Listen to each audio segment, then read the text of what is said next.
ఇది normal force అయితే. Okay, next total work done is equals to ఏంటిది? M gravitational, M external work done.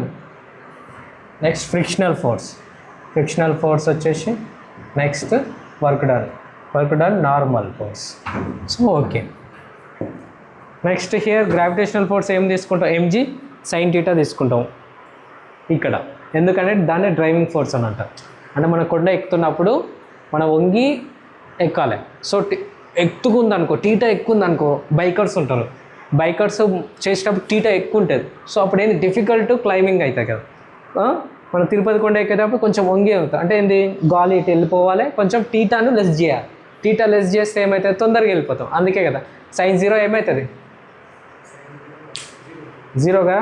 So అప్పుడు ఏమవుతుంది? Value తగ్గుతూ ఉంటుంది కదా. సైన్ ఎక్కువ 90 పెట్టినాం అనుకో 1 పెరుగుతుంది. అంటే ఏంది, నీకు ఫోర్స్ ఎక్కువ అవుతూ ఉంటుంది. సో అందుకనే మనం అబ్జర్వ్ చేయాలి. ఎందుకు మనం వంగుతున్నాము అని అంటే టీటాను లెస్ చేస్తున్నాం. టీటా లెస్ చేస్తుంటే సైన్ 0 అయిపోతాయి కదా. అంటే మరీ 0 అయిపోతే మళ్ళీ పోము కదా, వర్క్ డన్ కూడా జరగదు కదా, కొంచెం లేవాలి కదా. సో అట్లా అది.